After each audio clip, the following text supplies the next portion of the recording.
the breakfast. So we can start now.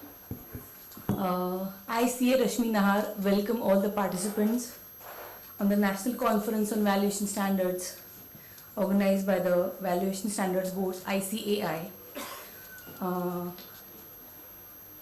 I request you all to stand for the motto song.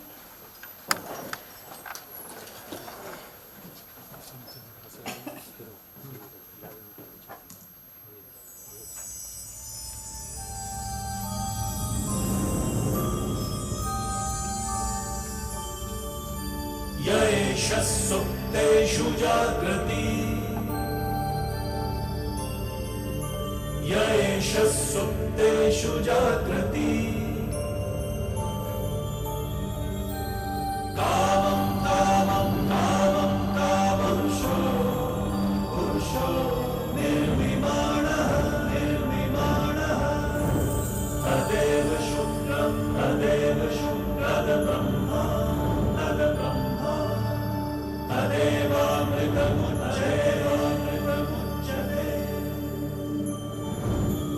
तस्मिन् लोकः शतः सर्वे तदूनाद्यपि कश्चनाद्यपि कश्चन एतद्वैता एतद्वैता एतद्वैता एतद्वैता एतद्वैता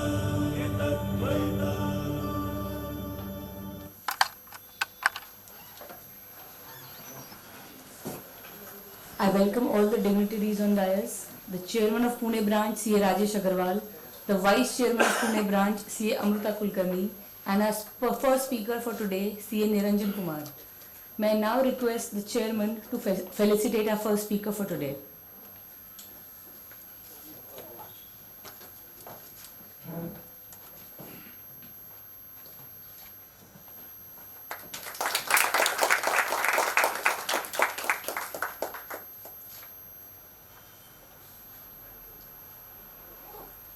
Can I request all the participants to please come forward?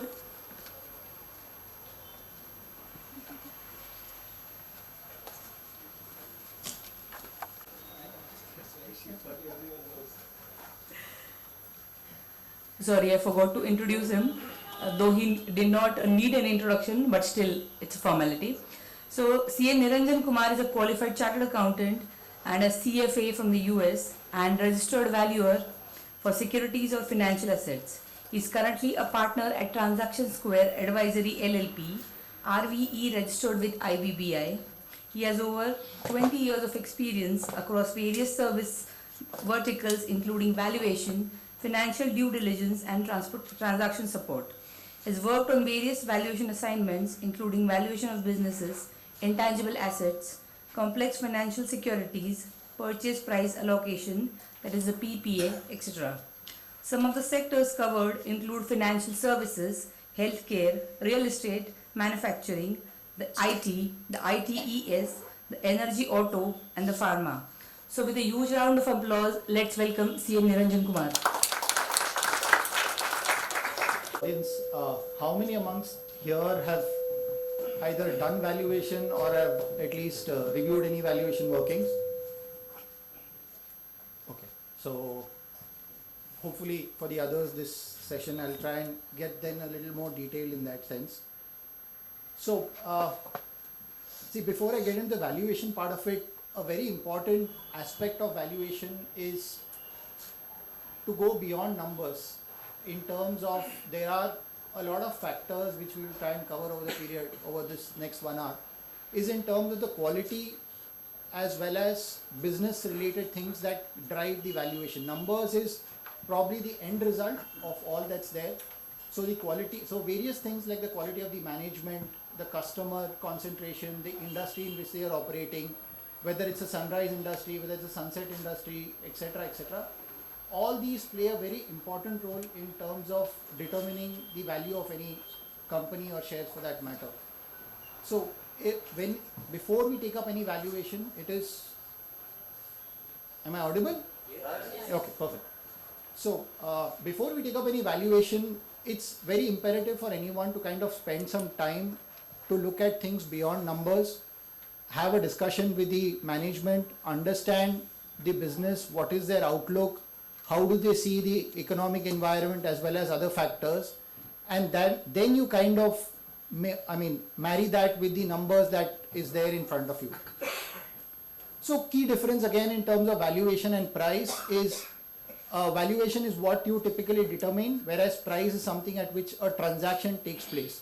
So should there be a difference between a valuation and a price? Yes, because price is a negotiated value, whereas value is something that you estimate based on factors that are available at your disposal, right?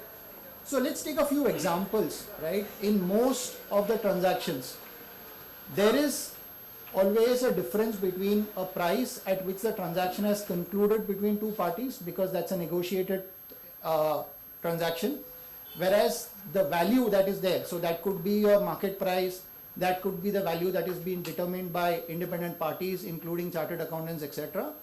So there will be a delta. So it can range anywhere from 2% if the market is perfect, because in a perfect market assumption it says that the price kind of mimics value, or it could be as high as 50% to 70% delta as well. So enlisted are some of the examples wherein there is a premium to the market price transaction, and as well as there is a discount as well in certain cases. So largely, if you could bucket the valuation method, you could broadly bucket it into three things. One is what is commonly called as an income approach. The other one is a market approach, and the third is what is a cost approach. So what's the difference between the three essentially is in terms of the drivers, right? So income approach is what we commonly also refer to as a discounted cash flow or cash flow based approach. So that's one methodology. You could also do an earnings capitalization. That's another methodology that's available under income.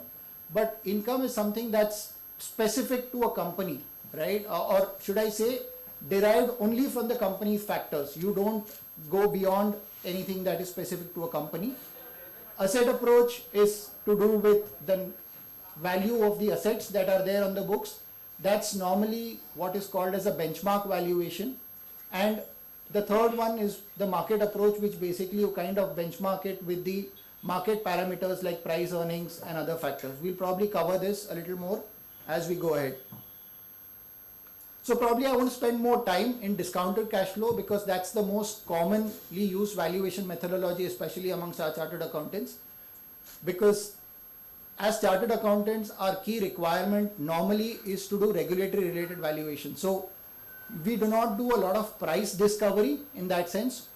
The statute mandates us that we need to certify that the price at which the transaction is happening is fair. That's largely the mandate that we normally get.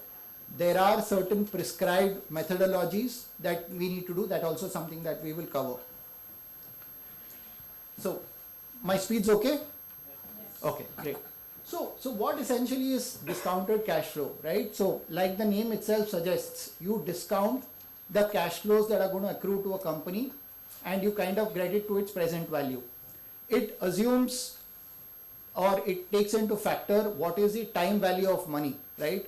So 100 rupees today vis-a-vis 100 rupees tomorrow is more valuable today. So accordingly, that's the entire genesis of discounted cash flow. And beyond that, what you need to do is estimate what is the cash flow available to the shareholders in case or to the capital providers. So what's the key difference again in terms of when you decide to do discounted cash flow would be whether you're doing it for an equity shareholder or whether you're doing it for the company as a whole. So that's basically one key difference.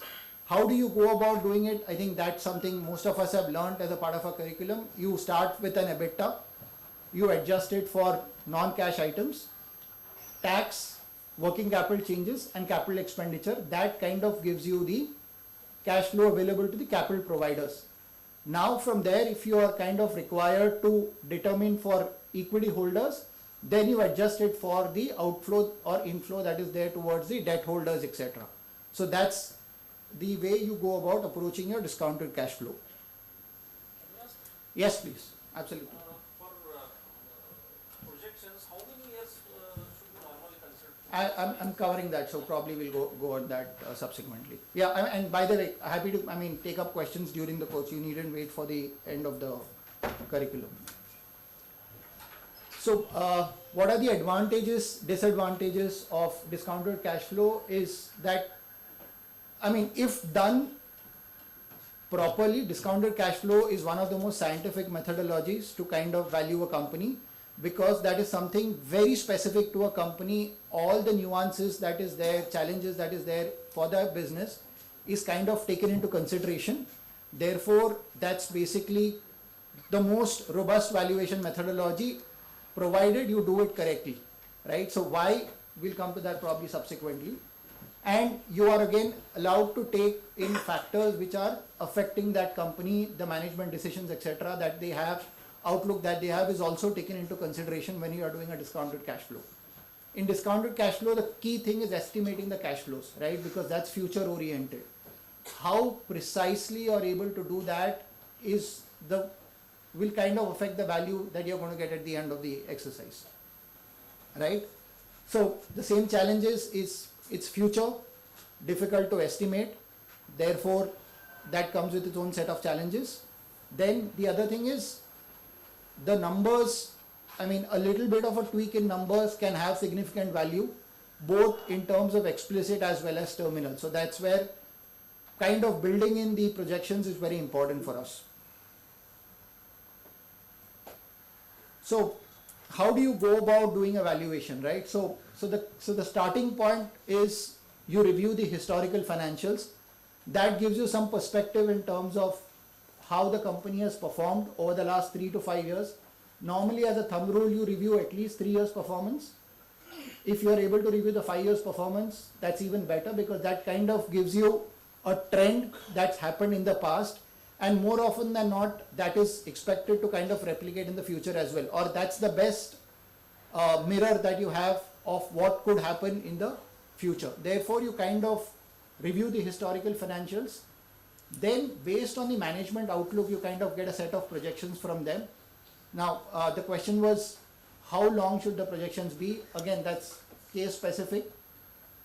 The minimum that we normally ask for is a 5-year projection, because that's again important, is to kind of take out at least some part of recency bias that's there in terms of numbers. So 5 years is a reasonable period. If you have a stable company, you even ask for it, you can take a 10-year projection, no harm in that. If it's a high growth company or those kind of companies, you typically also take a longer period. Why is essentially to kind of include the entire if there are certain major capital expenditures that is being done, or new markets that are being targeted, before you go into the terminal calculation, you kind of assume what's the overall outlook or what's the overall performance that the company is going to do. So therefore 5 years to 10 years is a reasonable projection. Now when you look at a project based cash flow, so something like a solar plants or other things where there is a definitive life, right? It could be 10 years, 15 years, 25 years, 40 years. For those, you don't apply a terminal concept, you just include the entire projection period. So it could be 25 years, you try and take the entire 25 years cash flow and you do a valuation around that aspect. And again, when you get the projections from the management, it's like I said, projections are very sensitive. So it's very important for you to kind of understand the reasons why the numbers are flowing the way they are flowing. There is definitely a management bias in terms of everyone says that, I haven't done good historically, but in the future I'm going to just take off. I'm just on the cusp of a takeoff, etc. So you as a valuer are required to exercise judgment. These days, what's practically happening is, it doesn't happen that the management gives you a number, you just apply a discounted and gives a value. That's not accepted by either by regulatory authorities or even by the valuation standards. It requires you to exercise due diligence on those numbers. So therefore, there has to be a dialogue between you and the management. Many a times in our cases that we take, there are multiple iterations that happens to the projections. So it's not that they give you one set of projections and that's the be all end all of your exercise. No. So you kind of go through the valuation, you do a discussion with the management, you challenge some of the assumptions, then both of you all go back to the drawing board, you all ask for iterations if required to that, and then once you as a valuer are comfortable with a set of projections that are shared with you, it's only then you start your valuation exercise. So therefore the projections and the quality of the projections is also a very important aspect.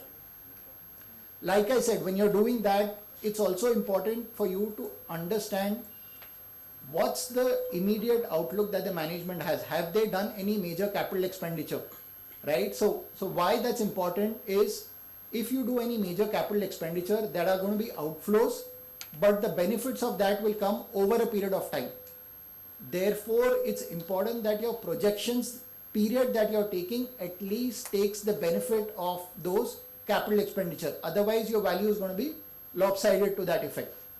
Similarly, if there are certain plants, right, that are pretty old, right, are moving towards the end of its life, then when you are doing the terminal calculation, you need to kind of factor in the replacement capex that is required in order to change the plant and machinery for you to deliver the kind of numbers that you are estimating when you are doing a terminal cash flow. Now, this question is something that we keep getting in terms of what do we do? Should we take a free cash flow to the firm, or should we take a free cash flow to equity? Again, the answer it depends, like most of the valuation cases. One of the key aspects or the key drivers for valuation will be whether the entity that you are valuing has a fixed capital structure or a variable capital structure. Now, what do I mean by that? So, if the management is not sure in terms of how they are going to fund their plans, right? They are not very sure of their debt structure. What is their target debt structure? Where is it that they want to come? Then you typically take a free cash flow to the firm, which means that the entire cash that is available to all the equity as well as capital providers. So your capital providers are your banks, NBFCs, anybody else who gives you a debt instrument essentially, as well as your equity holders. So there you kind of negate the entire effect of a capital structure change or a debt structure change that is estimated to happen over the next forecast period. If you are reasonably sure of the way the debt repayments, debt obligations and all are there, then you take what is called as a free cash flow to the equity, right? Again, the key difference in terms of an FCFF and an FCFE will be the discount rate. If it's a free cash flow to the firm, you take what is called as a weighted average cost of capital, which is a mix of your debt cost, post-tax, as well as your cost of equity. Whereas if it's FCFE, then you kind of take only the cost of equity to be the discount rate. Some hygiene checks that you're required to do when you are looking at cash flows is kind of tie back the numbers with your balance sheets, whether those do it. So that's a kind of a sense check for you to get some comfort around whether your cash flows are estimated right or not. Similarly, repayment of loans, those are all thumb rules that you essentially do. Now, terminal value is estimating that is the most important aspect when it comes to a discounted cash flow, because terminal value is in a way a summation of value beyond the projection period. So if you are taking a 5-year projection from the 6th year to infinity, right, the sum of all that is what is defined as terminal value. In some cases, terminal value could be as high as 70 to 80% of your total discounted cash flow value. Therefore, it becomes very important for any valuer to apply caution when he is trying to do a terminal value calculation. Now, there are some aspects when it comes to terminal value calculation is you need to understand the cycle in which that company is, where the industry is, right? So, I'll give you an example. So if you are applying a terminal cash flow to a commodity sector, right, which is basically it was in the midst of a cycle couple of years ago, right, and you applied it when probably their profits were as it peak, right, you would get a very different value vis-a-vis a case wherein you kind of more rationalize their profits based on historical trend, and you take a more average EBITDA margins, etc. to do a calculation. Similarly, what is the working capital requirement to fund the projections? What is the capital expenditure that is required? All these are key inputs when it goes to kind of estimating the terminal value, and similar comes with that is your growth that you project. Even a 1% number has a significant variance or a significant bearing on the entire valuation. So you have to be sensitive in terms of the long-term growth rate that you estimate for doing cash flow projections. And the other benchmark, other than doing cash flow, is you could also apply what is called as an exit multiple. So you have a projected period, defined 5-year period. After the 5-year, whatever is your performance, you could apply an EV EBITDA, you could apply a price earning multiple, you could apply an EV revenue, depending upon the industry in which you are, and discount the value to today. That's again another methodology that is available. You could use that either to benchmark your valuation, or it could be a standalone exercise by itself if you are not able to reasonably estimate the sustainable cash flow that a company will get beyond the projected period. Any questions? Perfect. So again, the key important point is what are the key components that go into a discounted cash flow methodology. So there are 3 inputs to it. Is you take what is called as a risk-free rate. Now risk-free rate that we normally use, or that's used as a guideline, is your 10-year Government of India security. That, since that is the most liquid instrument, the rate, the yield that kind of is given by the security is used as a starting point. To that you apply beta. Beta is something that is there, non-diversifiable risk that is there for a particular company. So whatever you cannot diversify by having a varied portfolio, you kind of take that as a benchmark. Risk-free rate plus your risk premium, apply that, multiply that to your beta, and that's basically where you get your cost of equity. To that again you apply a specific company specific risk. So that is on account of factors like cyclical industry, customer concentration risk, and then illiquidity part. Because what you do is when you are taking a beta calculation, etc., you are assuming that the market players that are there, you kind of take their benchmark. Now a market is typically liquid, you can buy and sell shares frequently, therefore there is no costs involved in doing a transaction in the market. But when it comes to an illiquid shares that you are trying to value, someone will want a higher premium because he cannot buy or sell those shares easily. So therefore that's another factor that you apply to when you are trying to do a cost of equity estimation. Time period is typically, again, since a cash flow accrues, is estimated to accrue evenly over a year, right? So 1 year, it's not that the cash flow only comes at the end of the year. So since the cash flow comes throughout the year, the normal recommended practice is to do a mid-year convention. So which means that you assume that in 6 months you get the cash flow. So that's called as a mid-year period discounting. That's something that's normally used, but if you don't want to do that, you could also apply a end of the period convention, in which you assume that the cash flow only happens at year 1, year 2, year 3. So accordingly, when you are doing a discounted cash flow, you apply to the raise to the power 1, to the raise power 2, etc.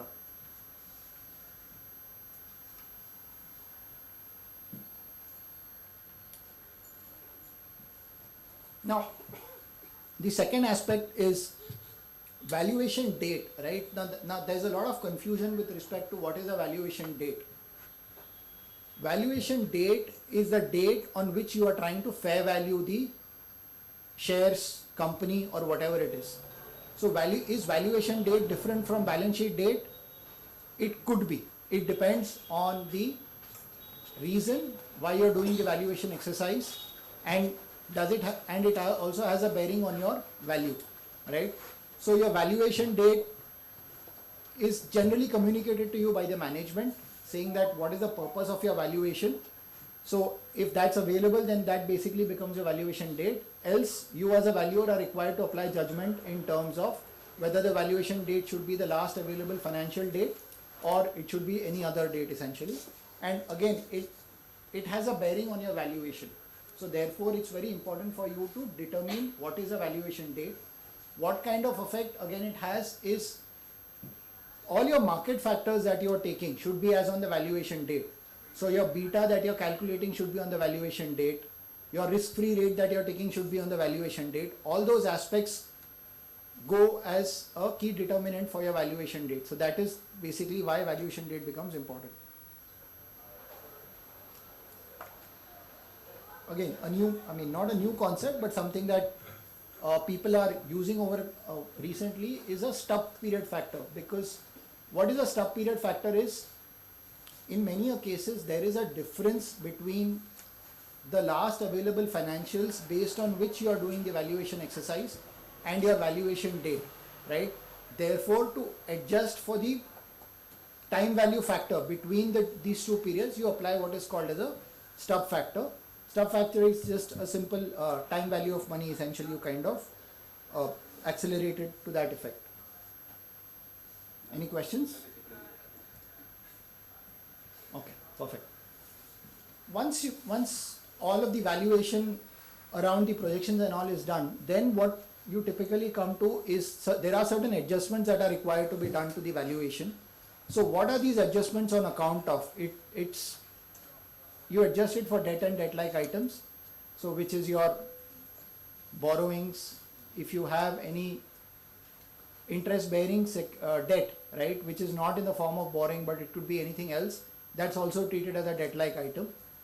After that, you kind of also adjust for any off-balance sheet liabilities that are there, because as an equity shareholder, you could be liable to pay for that.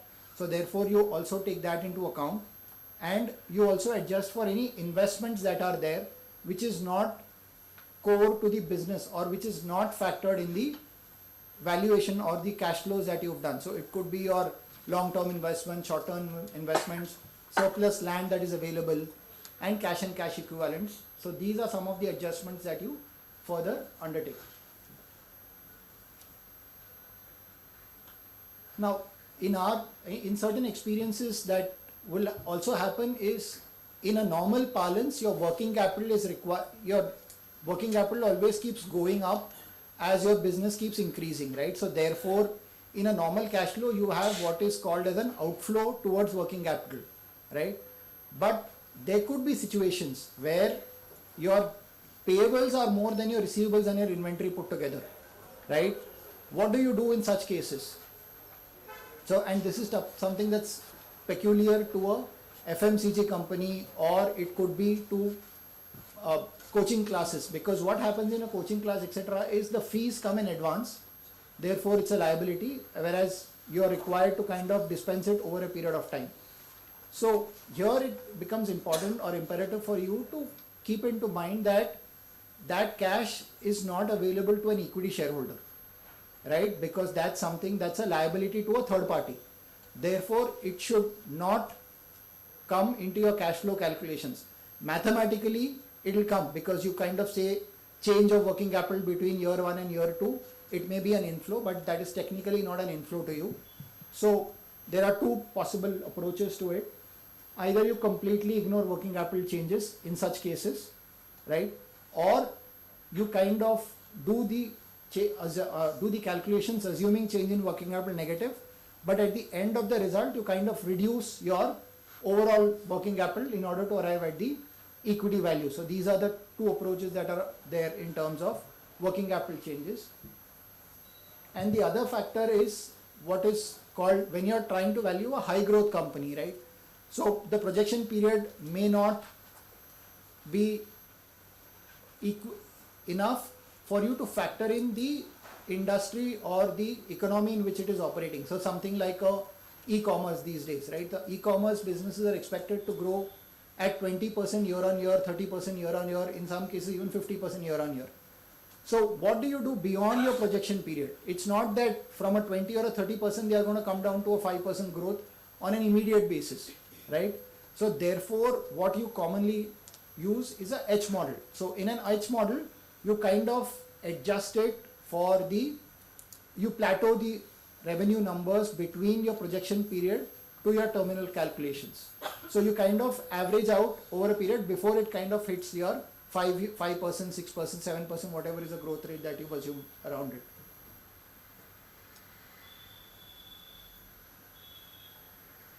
So some of the challenges is in terms of doing a DCF is projection period, sensitivity, again management bias in terms of the fact that they always feel that the numbers are going to be very good. So that's another challenge that you have. When you don't have much of history, then how do you go about doing projections, so on and so forth. So those are some of the challenges that one comes across when they are trying to do a discounted cash flow. So this is basically an example of discounted cash flow that was done for one of the listed entities. And just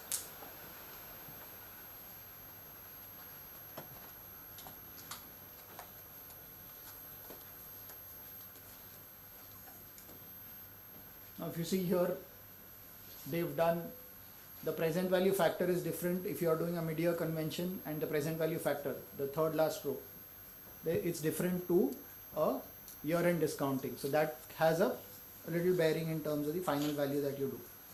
Which one is better? Whether we should apply mid-year or end? So mid-year is better because of the fact that the cash flow doesn't happen at the end of the year. So therefore a mid-year is more kind of gives you a better perspective.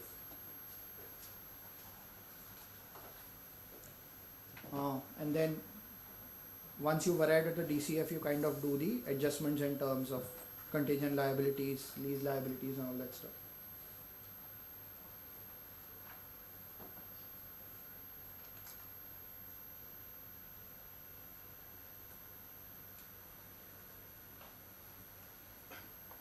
Is it standard to calculate this terminal value only on the basis of the last year? So in your example there, Not required. So I mean, again, like I said, it depends on the case specific, right? Because if you understanding the business, you believe that the last year cash flow is not going to be representative of the cash flow in the future, right?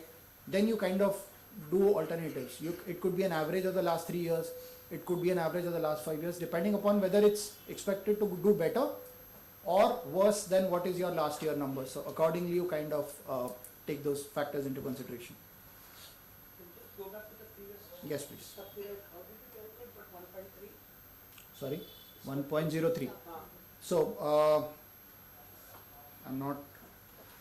So here, what probably would have been done is, I think they had the December 22 financials, and the valuation date would have been anywhere between December and 31st March. So based on that, you kind of do a adjustment factor to that.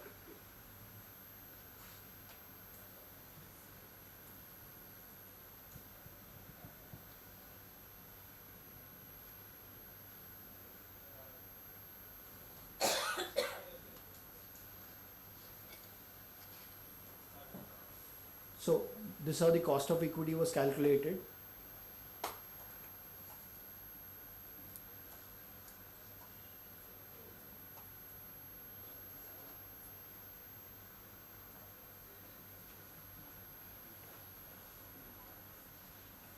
Beta you have taken of comparable companies. Yes, comparable companies as well as of the company itself, because Butterfly was also listed. So you took 50% weightage to the comparable companies and 50% weightage to the company itself.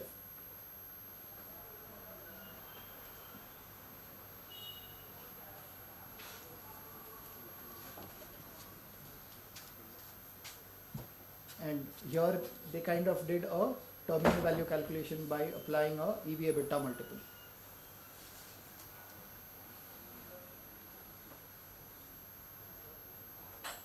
Discount 25%. What it is for?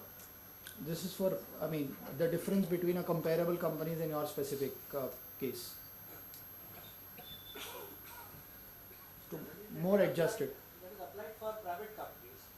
It could also be, so I mean, there are certain factors in terms of, Market size and everything, I guess they yeah, you kind of factor for the market size, your margins vis-a-vis a comparable margin, your growth rate vis-a-vis the comparable company growth rate. And all this you kind of then apply a discount around it. Then how do you arrive at this number? Sorry, that's valuer's What are the judgment. factors to arrive So- at this number? There has to be some rationale behind it. So the rationale is in terms of you kind of benchmark your company vis-a-vis comparable companies on various parameters like maybe geography, margins, revenue growth, capital structure, management quality. So all factors that are there, and then you could apply equal weights to each of these depending upon whether you are better or lower, and then see what is the net summation of all of this. So that's basically most logical way to go about doing it. Other than that, then it could be based on your judgment around it, that I feel it's a 15% or a 25% karke. But that becomes questionable. But if you factor in these aspects, like I looked at geography, I looked at margins, so on and so forth, then you kind of at least apply equal percentages. Or if you believe as a valuer that some factors you need to give higher weightage to it, you're free to do that as well.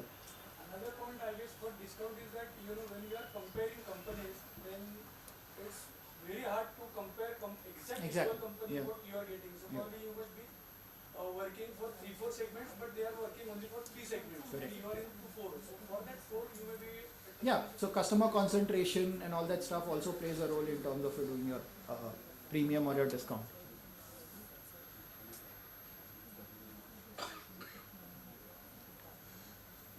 Any questions? Yes. So when you roll forward, Mhm. so what is appropriate? Rolling forward enterprise value or rolling forward equity value? Rolling forward enterprise. Enterprise. So again, it depends on what if you're doing an FCFF, then you roll forward a enterprise value. Because essentially what you are doing is you're doing a cash flow adjustment, correct? So therefore whatever is you've considered in the cash flow, you have to roll forward that. Because roll forward is nothing but time value of money. So that has to happen at an enterprise value if you're doing an FCFF. It will be equity value if you're doing an FCFE. Depending upon what the number that you get. So just let's probably spend a couple of minutes here. Here they did an FCFF, right? So enterprise value is what was your cash flow. Therefore you roll forward first your cash flow, the end result of your cash flow, and then you do all the other adjustments. And vice versa, if you were purely doing FCFE, then your whatever the number that you get will be an equity value. So you roll forward the equity value. But the roll forward will be before you do adjustments. That's basically the key aspect to it.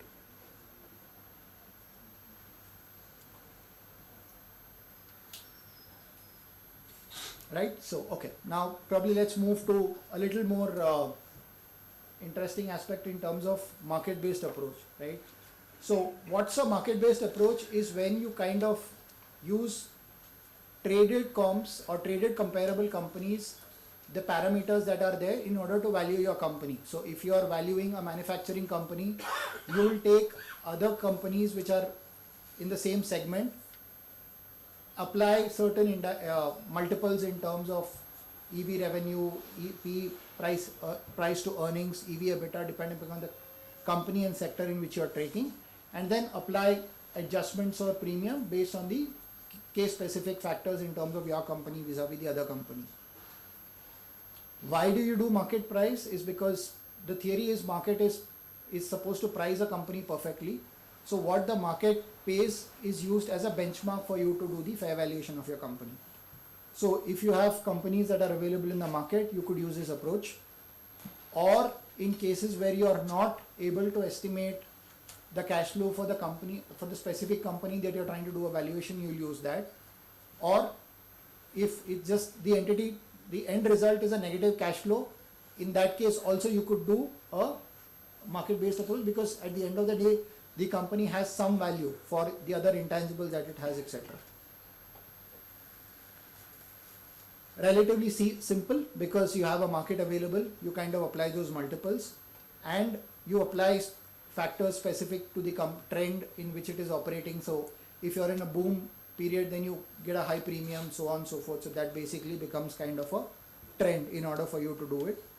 The most important disadvantage of comparable, like he said, is identifying the perfect comparable for you, right? That's the most challenging aspect. Every company is unique in that sense, and therefore even though there are comparables, to what extent it is comparable becomes a valuer's judgment, and therefore a premium and a discount comes into picture, which is again a very subjective aspect. And again, market-based approach is based on the past performance or the latest performance. At max, you can take a 1 year forward multiple, right? But many companies are turnaround stories and all, etc. You cannot apply the historical performance or the 1 year forward because the future is bright for them. And therefore, in those cases, to apply a comparable company analysis may not be the most appropriate manner. So, I mean, a quick example in terms of how do you do it is take a comparable multiple. Depending upon a premium or your discount you apply to it, you arrive at an adjusted multiple. Then whatever is specific to your company, you apply that performance number. So it could be profitability, it could be EBITDA, it could be revenue, it could be anything else. That basically gives you what is your enterprise or equity value, and then you do your cash flow and equity. Right? Now the most important thing is how do you filter or how do you identify the right set of comparables. So you apply various parameters, right?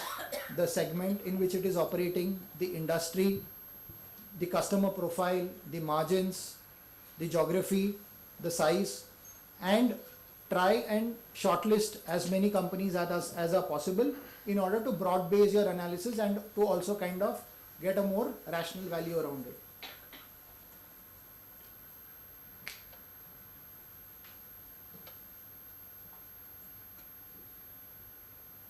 Again, like I said in the initial, it's very important to know the company's business before you undertake any valuation exercise. So therefore, spending quality time with the top management and their understanding where they stand in terms of today's business. More importantly is how do they see the business going forward, right? And that basically becomes a key value driver before you shortlist your comparable companies, etc. So understanding the business dynamics is one of the most key elements of comparable companies. And then once you understand the business and of the comparable companies, then you apply factors like country, financial performance, etc. in order to arrive at a value. Now, the most common things that we've heard is PE multiple, right? So that's the most commonly used multiple. Other than that, we also heard what is an EV EBITDA. But other than that, there are quite a few matrices that are applicable depending upon industry specific or case specific matters. So if you're doing a FMCG business, you normally apply what is called as an EV revenue. Now, why is an EV revenue important for FMCG is on account of the fact that they have a very stable business, right? So you are kind of assured of business on a year-on-year basis. Therefore, the revenue becomes a more reliable matrix rather than the other profitabilities, and especially when an FMCG has the most key intangible, which is basically customer recall value. So customer recall value is what assures you of repeated business on a year-on-year basis. Therefore, you apply a EV revenue multiple when you are valuing a FMCG business. Manufacturing, you apply what is called an EV EBITDA normally. For a banking industry, because the entire growth potential of the banking industry is determined by their ability to lend, right? And your ability to lend is a function of your net worth, essentially, right? Therefore, you apply what is called as an EV to book value multiple when you are trying to do a banking industry valuation.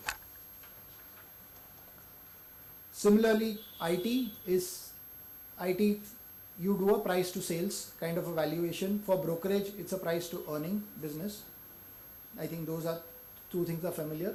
For industry specific matters, so like a cement industry, because again of its cyclical nature of the cement industry, you typically apply a EV to ton capacity. Depending upon what is the capacity that that industry has, you apply a EV ton matrix in order to value a cement industry.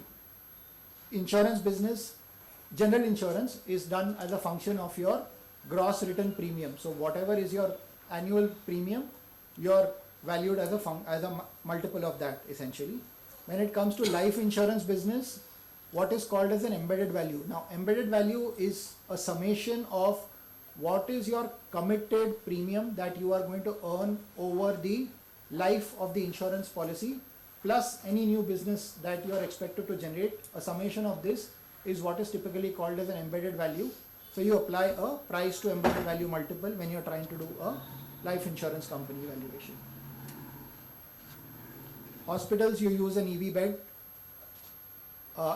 Mutual funds, you apply what is called as a price to AUM matrix. And solar energy and wind energy, you apply what is called as an EV megawatt matrix.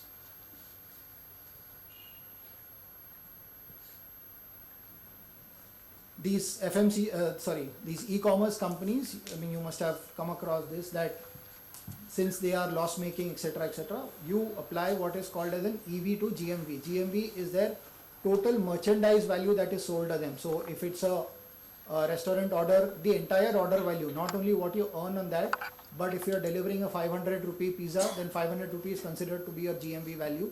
Similarly, if you are selling a television like on a Flipkart or an Amazon, then the entire value of the television is considered as a gross merchandise value. Defense, railway businesses are, since you apply a order book, because you kind of have a visibility in terms of how they are expected to perform over the next 3-5 years time period. And to value online companies, you typically normally use what is your monthly active users subscriber base. That's considered as a benchmark for valuing the online companies. Now, does the value remain standard over a period of time? It doesn't, right? So it changes on a year-on-year basis depending upon your value, on your performance, market conditions, all these facts. So classic case would be an HDFC, right? HDFC has been performing well on a year-on-year basis, but if you look at it, it's multiple the premium that it was getting in the market. It's been declining on an annual basis. And on the contrary, something like a Carrot Lane was initially acquired at a 4 multiple, then it went to a 2.8 multiple, and recently when Titan acquired the remaining stake, it did almost at an 8x revenue multiple. Now, what are the factors, right? So this could be, I mean, this could give you a little, yes? Actually, in IT industry, we observe that couple of acquirings are geared up. Couple of? You heard acquiring nowadays? Acquiring. Yeah. Management acquisition, yes? Not management, I would say, but total employee pool of acquisition. Mm-hmm. So, if you came across such a, then we can talk. Otherwise, there is not any.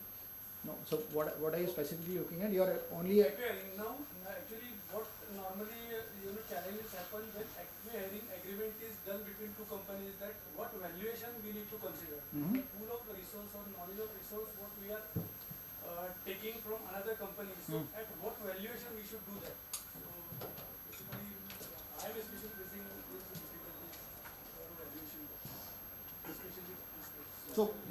so as a part of the transaction, what are you getting access to? No, basically, suppose you are a startup company and you are having good knowledge of pool of resources. Correct. So, being I am a bigger company, I will hire your all staff. Correct. So, I will do the agreement between you. So, from that agreement, you will be no more as your company. So, you will be working with us. Right. So, I am just saying you in one sentence, but couple of other integrations also there. So, how much value we should derive for this transaction? That is a question. So exactly, what do you get access to as a part of the transaction? So are you getting access only to the employee base, or are you even getting access to the business that is there? Business also, of course. So then you kind of do a fair valuation of the business essentially. Sorry, But- just to support him, what Yes. he's saying, the couple of transactions which I have seen an acquire, the acquirer is not interested in your business at all. Exactly. He's only looking at an employee pool, right? There So are a couple of permission combinations here, but especially acquiring that agreement what we do. So if you unfortunately you have not dealt with that, but what valuation, what type of methodology we should apply? Because couple of negotiations happen, and unfortunately being startup companies, they can't survive. So whatever the offer that they are getting, they are no choice but they have to accept for it. I mean, if I mean, if you were to try and look at it, as a part of the transaction, I'm getting access to employees, right? So, per se, if you were to use a starting reference point, right? What am I as a acquirer saving on? I could acquire those companies, these employees by going out into the market and acquiring them. So logically, what I'm only getting is saving on the training cost and the acquisition cost, if at all that is there. What you are getting by pulling the resources, that is more important, right? Not only employees. Yeah, I am saying the knowledge of the persons who is deployed on that particular job. Correct. That's why the company is interested to acquire, right? Otherwise. But that's so I mean, in a perfect market, those resources are available in the market, right? So I can acquire them. No, otherwise that could be a normal business, I would say. Correct. No, so I mean, your starting point will be your.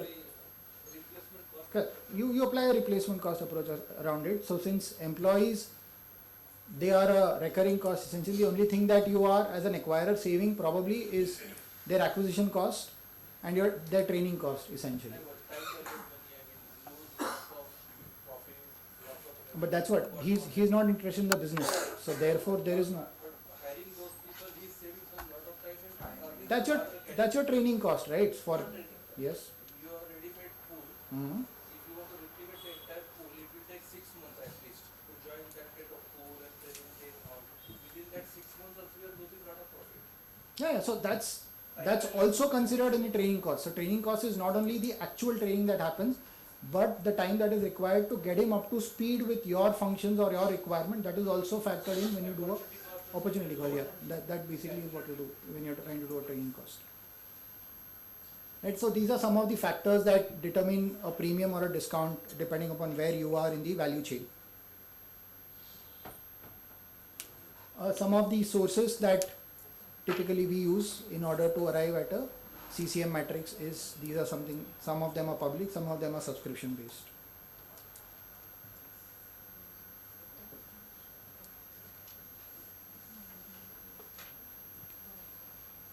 Any questions around the market approach?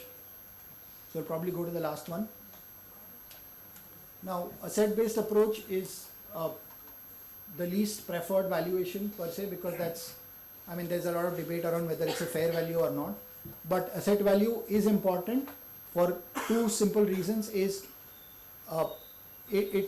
acts as a starting reference point for a valuation. So in a normal market, you should not get, your fair value should not be lower than your net asset value that is there.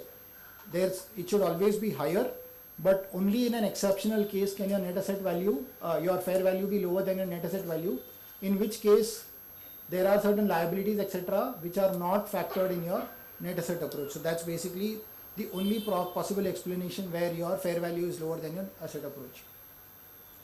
In asset, you try and do a replacement cost, which is basically the cost that you will incur in order to have the same situation or the same manufacturing facility or the same setup that you are trying to value. That is basically a replacement cost.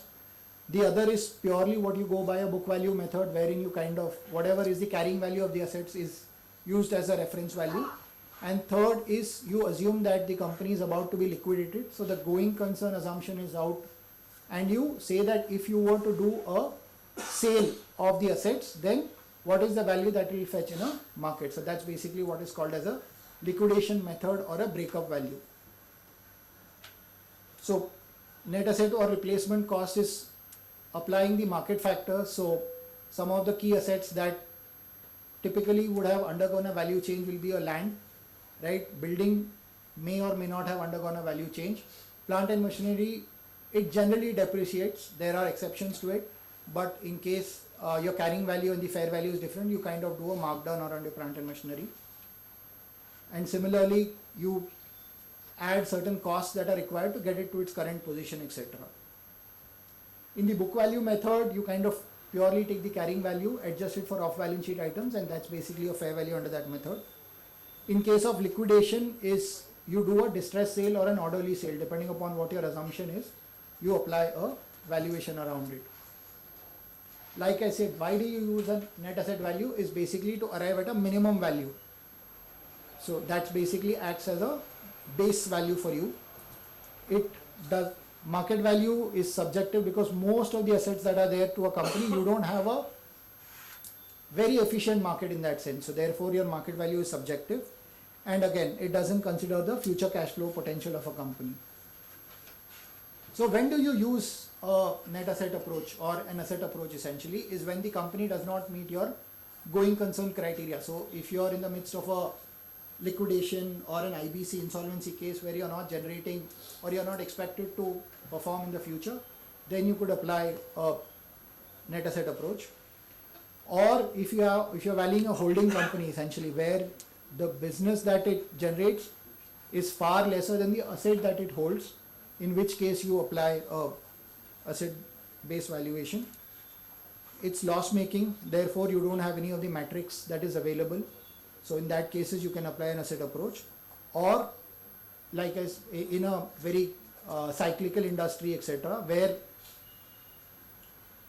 you also, the asset plays a significant role, your time period etc., your business that is there, that's of significant importance, you can also apply a asset approach in that cases. Now what are the situations in which asset approach goes is for any insolvency case, right? You need to determine what is the liquidation value. So you as an RV, it's expected out of you that you do not go below the liquidation value. Therefore liquidation value starts as a reference point for you when you give out, when you take offers, essentially you quote what is your base price around it. So an example is like I said, net asset value, where you are taking the market value, it assumes a going concern assumption. Book value also considers a going concern assumption, whereas liquidation value does not consider a going concern assumption. So your value will change depending upon the approach that you take for the asset based approach. So in real life essentially these are some of the cases where your land and building, your book value could be different, your fair value could be different. And similarly your investments is where it's there. Normally if the accounting is done and your estimation is done correctly, your working capital expected to be the same whether it's under the market approach or the book value approach.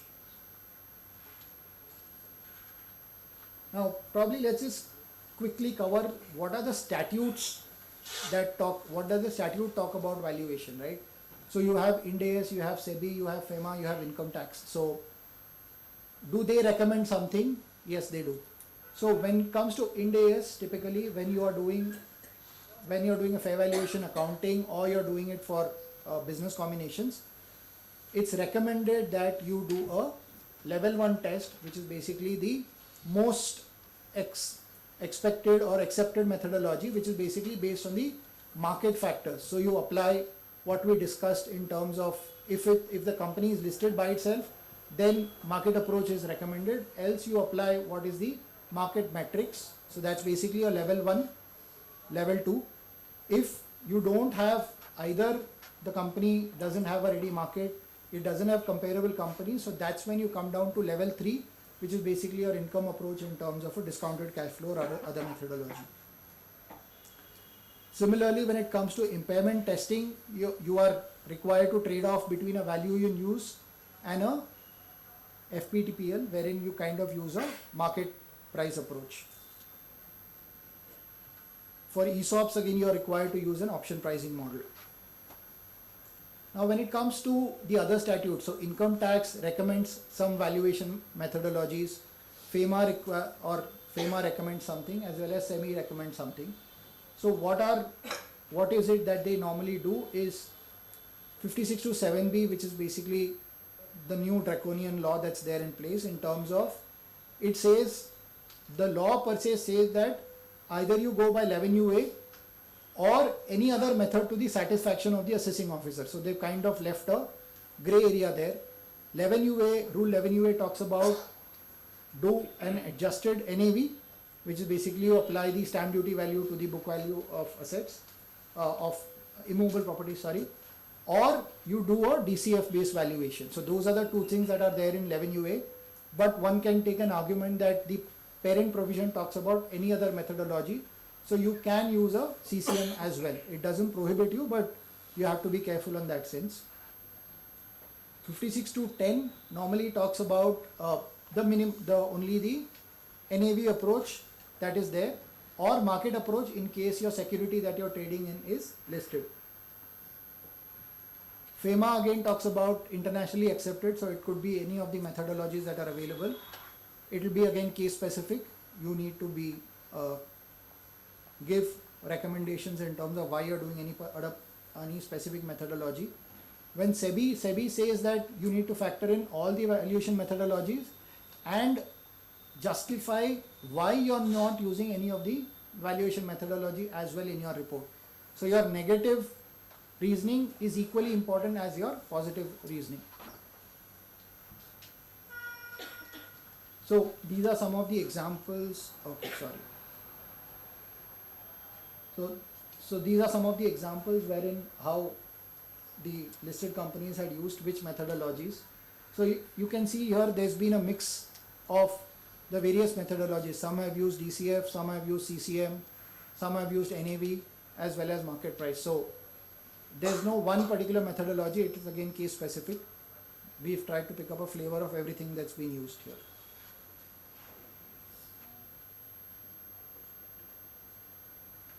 In terms of LTI, Mindtree and merger, these were the methods that were used, the weightages that were given to the different value arrived on each of the two methodologies before they arrived at the share exchange ratio.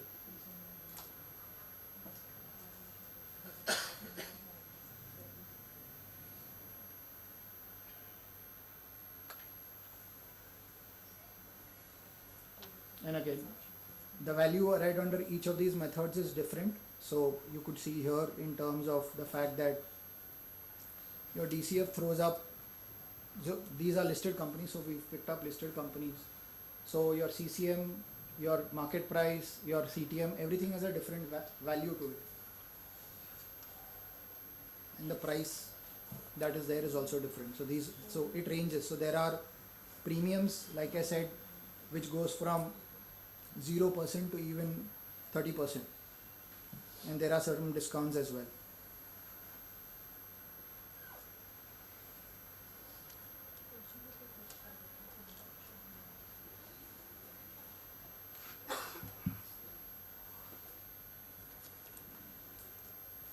So other than these methods that commonly used, I just thought that I'll just give you a little perspective in terms of the other methods that are there. So normally when you're doing a startup valuation, you use a calibration approach wherein you try and take a reference value that may have happened in the recent past, and you, depending upon the factors of the case, you adjust it for certain other factors. You use a multi-period excess earning, which is used to do intangible asset valuation. I think that will be covered in the next lecture.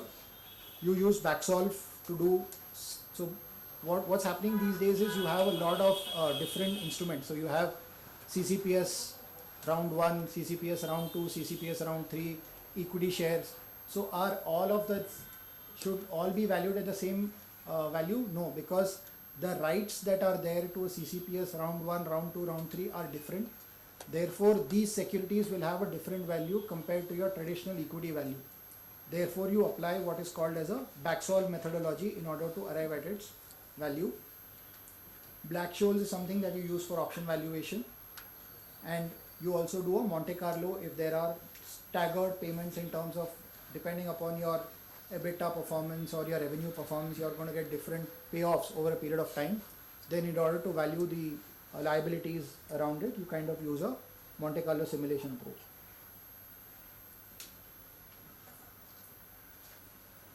That's it for now, for today. Happy to take any questions.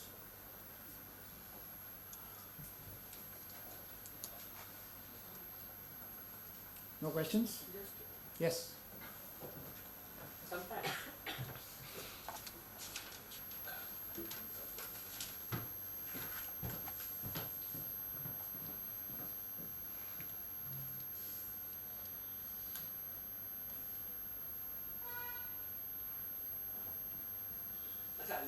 it's louder. Yeah. But I just want to ask you one question. For example, there is a scenario where capital infusion is there from year to year in the next 5 years' time, and also there are some repayments.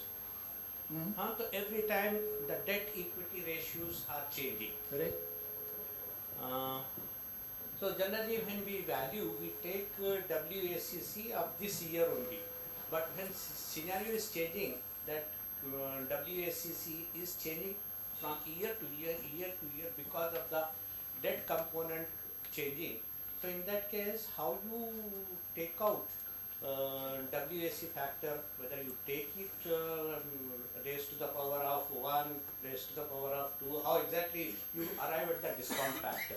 So, if your capital structure is undergoing significant change on a year-on-year basis, then the most preferred methodology is to calculate WACC on a yearly basis. So your WACC could be different. Yeah. So you could change your WACC year on year when you are trying to do a cash flow estimation. So depending upon the capital structure that is expected to be in year 1, you apply a WACC, different WACC there, a different WACC for year 2, year 3, year 4, year 5. Right? That's the most preferred way to do it. Alternatively is you could say what is your average debt equity ratio over the project period, and you apply a average WACC based on how it's supposed to be. So both will give you different results, but again depending upon the case specific, whether it gives you a very different value, then the most scientific way in that sense will be to apply a WACC, different WACC to each of the years. Yeah, that's also available.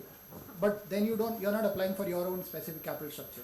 Can I add something to that question again? Yes, please. See, basically, valuation is a tool for decision making. Valuation or forecasting is not, projecting the forecasting the future. In case of any company, the debt equity ratio will change from year to year. Whenever you're doing the projections, and we have to take a decision today. So when we take a decision today, we need to take into account the weighted average cost of capital of today, and based on that we take a decision, because we are not forecasting the future. We want to use valuation as a tool for decision making कि आज अगर हम decision ले रहे हैं तो आज के हिसाब से क्या परिस्थिति बनती है, क्या situation बनती है. So you take the WACC of the time when you are taking the decision, and based on that you take a decision कि क्या value आती है, then you decide it actually. What is going to happen in future is unpredictable, because you're making projections. So you're making projections, you really do not know कि ये ऐसा ही होने वाला है. और किसी भी situation में ले लो तो debt equity ratio will always change. It will never be the same, from year to year. So take the WACC of today, take a decision, move forward. Actually, that is the whole purpose of valuation. Actually, I just thought to add this from my side.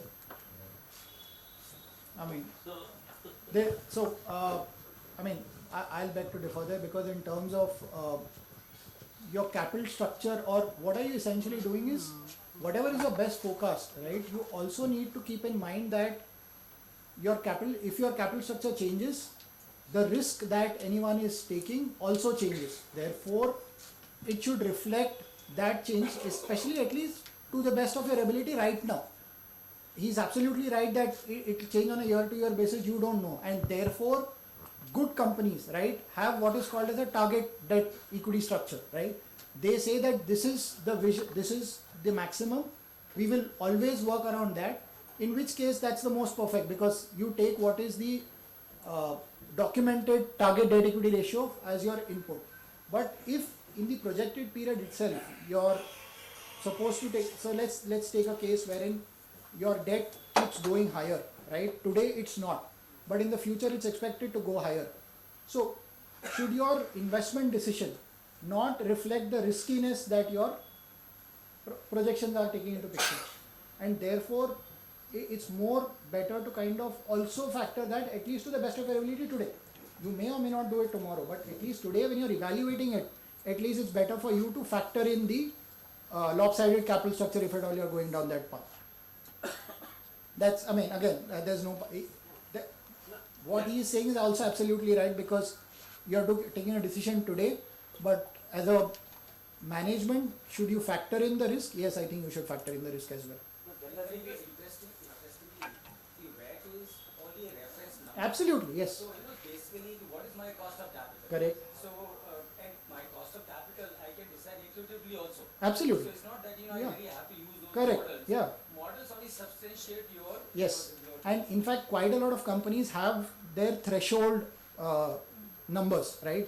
They say that I will not take a project unless it gives me a 14% IRR, 12% IRR. So that also acts as a reference rate for you in order to do any decision making around it.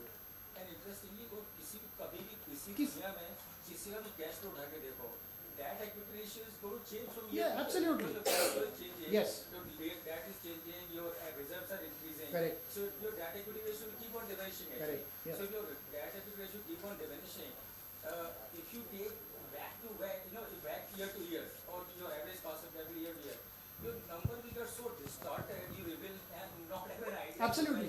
So that's what I said. The most preferred manner is to take a target debt equity ratio. So that. Which is what you said very rightly. Companies have a reference point of Yes. 14%, 15%. That is what their target rate of. Correct. And when they are evaluating that, whether to take up a project or not, I think that also acts as a good reference point for you in order to do this decision making around it. So just a question on this. Wouldn't now, suppose a company A is acquiring company B, wouldn't you use the debt equity ratio or the WACC which they would use to finance the deal?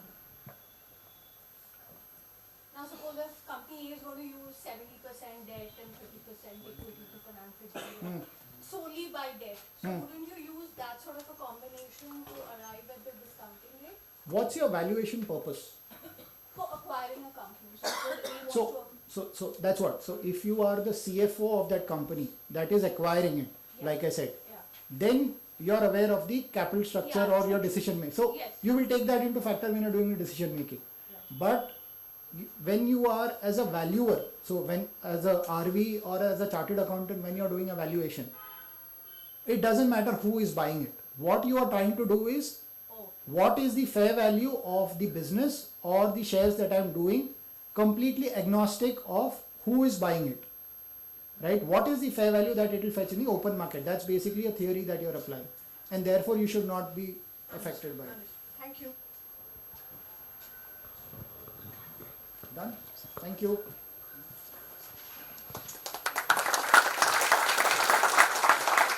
I now request the Vice Chairman, C. Amrita Kulkarni, to give the vote of thanks. Niranjan, how can we really thank you enough for demystifying all the complex methodologies which are used, explaining the nitty-gritties, sharing your experiences on a Sunday morning. That really means a lot to all of us. Thanks a lot, and thanks a lot to the participants for being a wonderful audience. We will be starting with the next session just in a while. The next speaker is just arrived, so by the time we set up the next presentation, we break for 5 minutes and then we gather again. Thank you.